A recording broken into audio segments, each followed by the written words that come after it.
ശരിയല്ലാത്ത ആരോപണത്തിൻ്റെ പേരിൽ അവരെ അറസ്റ്റ് ചെയ്ത് 25-ാം തീയതി മുതൽ ജയിലിലാക്കി. ഇന്ന് ഓഗസ്റ്റ് 2-ാം തീയതി അവർക്ക് ജാമ്യം ലഭിച്ചു എന്നറിഞ്ഞപ്പോൾ പ്രത്യേകിച്ച് CBCIയുടെ പ്രസിഡൻ്റ് എന്ന നിലയിൽ ഇതിനെ സഹായിച്ച എല്ലാവർക്കും നന്ദി പറയാനാണ് ഞാൻ ആഗ്രഹിക്കുന്നത്. സാമൂഹ്യ രാഷ്ട്രീയ മേഖലകളിലെ വിവിധ വ്യക്തികൾ കക്ഷി രാഷ്ട്രീയമൊന്നും കൂടാതെ ജാതി മത വ്യത്യാസമില്ലാതെ തന്നെ ഇവർക്ക് ജാമ്യം ലഭിക്കാൻ വേണ്ടി പ്രാർത്ഥിക്കുകയും പരിശ്രമിക്കുകയും ചെയ്തു എന്നുള്ളത് വ്യക്തിപരമായി തന്നെ എനിക്കറിയാം. കാരണം ഡൽഹിയിൽ നിന്ന് ഇടയ്ക്കിടയ്ക്ക് എല്ലാ രാഷ്ട്രീയ പാർട്ടികളിൽപ്പെട്ടവരും എന്നെ വിളിക്കുന്നുണ്ടായിരുന്നു. വളരെ പ്രത്യേകിച്ച് കേന്ദ്ര സംസ്ഥാന സർക്കാരുകൾക്കും ഞാൻ നന്ദി പറയുകയാണ് ഇങ്ങനെ ജാമ്യം ലഭിക്കാൻ. ഈ അവസരത്തിൽ സിസ്റ്റേഴ്സിന് ജാമ്യം ലഭിച്ചു എന്നുള്ള സന്തോഷത്തോടൊപ്പം ഈ കേസ് തുടരുന്നു എന്ന് ഞാൻ മനസ്സിലാക്കുന്നു. അവർക്ക് ഉപാധികളോടെയാണ് ജാമ്യം നൽകപ്പെട്ടിട്ടുള്ളത്. അതുകൊണ്ട് ഇങ്ങനെ തെറ്റായ രീതിയിൽ ചിലരുടെ കുറ്റാരോപണത്തിൻ്റെ പേരിൽ അറസ്റ്റ് ചെയ്യപ്പെട്ടിട്ടുള്ള ഈ കേസ് അത് എത്രയും വേഗം ക്വാഷ് ചെയ്ത് റദ്ദാക്കണമെന്നാണ് എൻ്റെ അഭിപ്രായം, ആഗ്രഹം. അതിനു വേണ്ട നടപടികൾ ബന്ധപ്പെട്ട എല്ലാവരും സർക്കാരുകളും ചെയ്യണം. എന്തുകൊണ്ട് തെറ്റാണ് എന്നുള്ളത് നിങ്ങൾക്ക് ഇതിനകം വ്യക്തമാണ്. ഒന്ന്, മേജറായ 3 യുവതികളാണ്. അവരുടെ സ്വന്തം ഇഷ്ടപ്രകാരം മാതാപിതാക്കളുടെ അനുവാദത്തോടെ ജോലിക്ക് വേണ്ടി പോയതാണ്.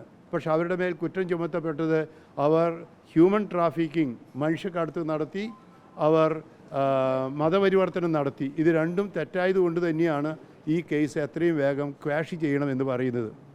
ഇതിനുവേണ്ടി സഹായിച്ചവരെ എല്ലാം ഞാൻ ഓർക്കുന്നു. ഞാനൊരു രാഷ്ട്രീയ പാർട്ടിയുടെ അല്ലെങ്കിൽ ആരുടെയും പേര് പറയുന്നില്ല, എല്ലാവരും സഹകരിച്ചിട്ടുണ്ട്. ഒരു കാര്യം കൂടി എനിക്ക് നിങ്ങളോട് പറയാനുണ്ട്, അല്ലെങ്കിൽ സർക്കാരിനോടും ബന്ധപ്പെട്ട എല്ലാവരോടും പറയാനുണ്ട്. ലോകത്തിലെ ഏറ്റവും നല്ല ഭരണഘടനകളൊന്നായ ഇന്ത്യയുടെ ഭരണഘടന പ്രകാരം നൽകപ്പെട്ടിട്ടുള്ള മതസ്വാതന്ത്ര്യവും ന്യൂനപക്ഷ അവകാശങ്ങളും അത് ധ്വംസിക്കപ്പെടരുത്. അത് സംരക്ഷിക്കപ്പെടാൻ തീർച്ചയായിട്ടും കേന്ദ്ര സംസ്ഥാന സർക്കാരുകൾ നടപടികൾ എടുക്കണം. ഇപ്പോൾ നടന്നിട്ടുള്ളത് ഈ മതസ്വാതന്ത്ര്യത്തിൻ്റെ ന്യൂനപക്ഷങ്ങളുടെ അവകാശങ്ങളെയൊക്കെ ലംഘനമായിട്ട് തന്നെയാണ് കാണുന്നത്. കഴിഞ്ഞ കുറേ വർഷങ്ങളായി തന്നെ ഒരു തരത്തിൽ അല്ലെങ്കിൽ മറ്റൊരു തരത്തിൽ ഓരോ സംസ്ഥാനങ്ങൾ വിവിധ രീതികളിൽ വിവേചനങ്ങളും ആക്രമണങ്ങളും ക്രൈസ്തവർക്കെതിരെ നടത്തിക്കൊണ്ടിരിക്കുന്നുണ്ട്. ക്രൈസ്തവർക്കറിയാം 2000 കൊല്ലത്തെ പാരമ്പര്യമുണ്ട്. ഈ അടുത്ത് ഇത് വിദേശ മതമാണെന്ന് പറഞ്ഞിട്ടാണ് എന്നെ അടക്കം കുറ്റപ്പെടുത്തിയത്. മാത്രമല്ല, ക്രൈസ്തവർ നിർബന്ധിത മതപരിവർത്തനം നടത്തുന്നില്ല എന്ന് പ്രൈം മിനിസ്റ്ററോടും ഹോം മിനിസ്റ്ററോടും ബന്ധപ്പെട്ട എല്ലാവരോടും പറഞ്ഞു. അതുകൊണ്ട് ഇങ്ങനെയുള്ള ഈ തീവ്രവാദ ഗ്രൂപ്പുകൾ, ഫ്രിഞ്ച് ഗ്രൂപ്പ്സ്, അവർക്കെതിരെ അവരെ നിയന്ത്രിക്കണം, അവർ നടത്തുന്ന ആക്രമണങ്ങളെ നിയന്ത്രിക്കണം, ക്രൈസ്തവരെ സംരക്ഷിക്കാനുള്ള നടപടികൾ എടുക്കണം എന്ന് തന്നെയാണ് പറയാനുള്ളത്. ഈ അവസരത്തിൽ നിങ്ങൾക്ക് തന്നെ അറിയാം, ആൾക്കൂട്ട വിചാരണകൾ ധാരാളം നടക്കുന്നു. തീവ്രവാദ ഗ്രൂപ്പുകൾ പലയിടങ്ങളിലും പ്രവർത്തിക്കുന്നു. ഇന്ത്യയിൽ ഏതൊരു വ്യക്തിക്കും ഏതൊരു മതത്തിലും ജാതിയിലും പെട്ടവർക്കും സ്വാതന്ത്ര്യത്തോടെ പൗരന്മാരെന്ന നിലയിൽ അനുവദിക്കപ്പെട്ടിട്ടുള്ള എല്ലാ വേഷങ്ങളും ധരിച്ചുകൊണ്ട് തന്നെ, മതചിഹ്നങ്ങളടക്കം ധരിച്ചുകൊണ്ട് തന്നെ നടക്കാൻ, അവർക്കെതിരെ കേസുകൾ ചുമത്തപ്പെടാതിരിക്കാൻ, നിരപരാധികൾ ജയിലിൽ അടയ്ക്കപ്പെടാതിരിക്കാൻ ബന്ധപ്പെട്ട എല്ലാവരോടും ഇനി ആഹ്വാനം ചെയ്യുകയാണ്. അതുകൊണ്ട് ഇപ്പോൾ ഈ സിസ്റ്റേഴ്സിന് എതിരെ നടന്ന കേസ് അത് ഒരു പ്രതീകമാണ്. എങ്ങനെ തെറ്റായ കേസുകൾ ഉണ്ടാകാം എന്നതിൻ്റെ ഒരു പ്രതീകമാണ്. അതുകൊണ്ട് ഈ സിസ്റ്റേഴ്സിനെ എത്രയും വേഗം മോചിപ്പിച്ചതിൽ, ജാമ്യം കിട്ടിയതിൽ, ഇപ്പോഴേക്ക് ജാമ്യം കിട്ടി ഏതാനും ദിവസം 5-8 ദിവസം ജയിലിൽ കിടക്കേണ്ടി വന്നു. തെറ്റായ കേസിൻ്റെ പേരിൽ ജാമ്യം കിട്ടിയതിൽ സന്തോഷമുണ്ട്. അതിനെ സഹായിച്ച എല്ലാവർക്കും, ഞാനൊരു രാഷ്ട്രീയ പാർട്ടിയും പറയുന്നില്ല, എല്ലാവർക്കും സർക്കാരിനും നന്ദി പറയുന്നു. ഇനി പ്രകാരം ഉള്ള കേസുകൾ വരാതിരിക്കാൻ, ന്യൂനപക്ഷ അവകാശങ്ങൾ സംരക്ഷിക്കപ്പെടാൻ, മതസ്വാതന്ത്ര്യം സംരക്ഷിക്കപ്പെടാൻ, വിവേചനങ്ങൾ ഇല്ലാതാക്കാൻ ഞാൻ ഭാരതത്തിലെ ബന്ധപ്പെട്ട എല്ലാവരോടും പറയുകയാണ്. ഭാരതം ഒന്നാണ്, നമ്മളൊക്കെ ഭാരതീയരാണ്. എല്ലാ മതങ്ങളും സൗഹാർദ്ദത്തോടെ സ്നേഹത്തോടെ ജീവിക്കാൻ, ഇന്ത്യൻ ഭരണഘടന ഉറപ്പു നൽകുന്ന കാര്യങ്ങൾ സംരക്ഷിക്കപ്പെടാൻ, തീവ്രവാദ ഗ്രൂപ്പുകൾ ഇല്ലാതാകാൻ നിങ്ങളോട് ആഹ്വാനം ചെയ്യുന്നു, പരിശ്രമിക്കണമെന്ന് അഭ്യർത്ഥിക്കുന്നു. ഇതിൽ ഉത്തരേന്ത്യയിൽ സന്യസ്തരുടെ വേഷം ധരിച്ചു പോകുന്നത്, പ്രത്യേകിച്ച് ഇപ്പോൾ ഛത്തീസ്ഗഡിലെ സംഭവത്തിലായാലും കന്യാസ്ത്രീകളുടെ വേഷം കണ്ടതുകൊണ്ടാണല്ലോ. സാധാരണ ഒരു 3 പേര് ജോലിക്ക് പോകണമെങ്കിൽ പ്രശ്നം ഉണ്ടാകില്ല. അപ്പോൾ ആ ഒരു പ്രശ്നം അഡ്രസ്സ് ചെയ്യപ്പെടേണ്ടതല്ലേ?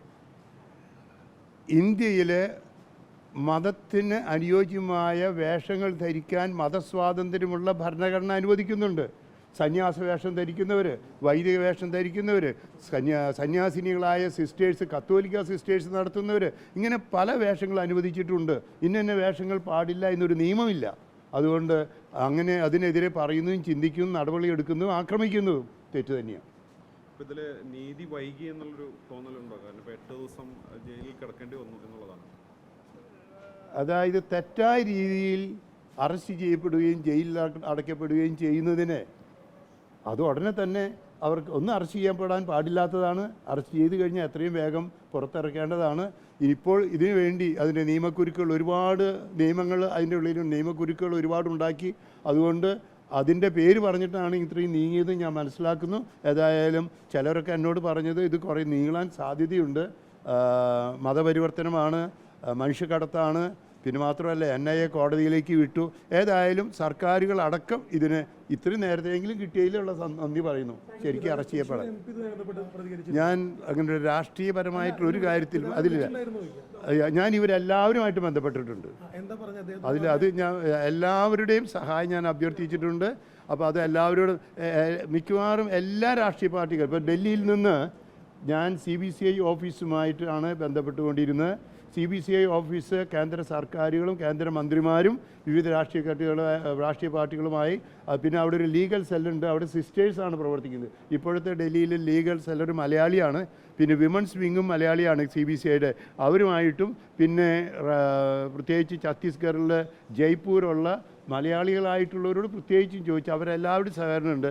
പിന്നെ ഞാൻ രാഷ്ട്രീയക്കാരെ ഈ രാഷ്ട്രീയമായിട്ടുള്ളൊരു ചിന്ത അല്ലെങ്കിൽ എല്ലാവരും സഹായിച്ചിട്ടുണ്ട്. അവർക്കൊക്കെ നന്ദി. ഓക്കെ, അപ്പോൾ താങ്ക് യു. അപ്പോൾ ഒരു കാര്യം കൂടിയും, നിങ്ങൾ ഈ ഒരു വിഷയം ഇപ്പോൾ നിങ്ങൾക്ക് തന്നെ അറിയാം, ഏതാനും മാസങ്ങൾക്ക് മുമ്പ് മരിയാപുരത്ത് തൃശ്ശൂർക്കാർ തന്നെ ഒരു അച്ഛൻ ജയിലിലേക്ക് വന്നു, കിടന്നു പല പ്രാവശ്യം. ഇപ്പോൾ ഇതിലൊക്കെ ഞാൻ CBCI പ്രസിഡൻ്റ് ആയതിനു ശേഷം ഞാൻ ഇതിൽ ബന്ധപ്പെട്ട് പറയാറുണ്ട്. ഇപ്പോൾ ഈ പ്രത്യേകിച്ച് ഈ സിസ്റ്റേഴ്സിൻ്റെ കാര്യത്തിൽ മാധ്യമപ്രവർത്തകരാണ് ഇത് വെളിച്ചത്തേക്ക് കൊണ്ടുവന്നത്. ഇതൊരു നാഷണൽ ഇൻ്റർനാഷണൽ വാർത്തയാക്കിക്കൊണ്ട് തന്നെ ഈ പ്രത്യേകിച്ച് സിസ്റ്റേഴ്സിന് ജാമ്യം കിട്ടാൻ മാധ്യമപ്രവർത്തകരെ, നിങ്ങളുടെ പ്രവർത്തനങ്ങൾ സഹായകമായി. അപ്പോൾ CBCIയുടെ പേരിൽ തന്നെ എല്ലാ മാധ്യമപ്രവർത്തകർക്കും, ഇപ്പോൾ നിങ്ങളതിൽ ഇംഗ്ലീഷിലുള്ളവരുണ്ടെങ്കിൽ നിങ്ങൾ അവരോട് പറഞ്ഞാലും നന്നായി, നാഷണലായിട്ട് തന്നെ എല്ലാ മാധ്യമപ്രവർത്തകർക്കും ഞാൻ പ്രത്യേകിച്ച് നന്ദി പറയുന്നു. അപ്പോൾ മാധ്യമപ്രവർത്തകർക്കും ഇതൊരു ജാമ്യം കിട്ടിയതിൽ നിങ്ങൾക്കും അത് കാരണക്കാരാണ്. അപ്പോൾ നിങ്ങൾക്കും നന്ദി. ഓക്കെ, താങ്ക് യു കേട്ടോ.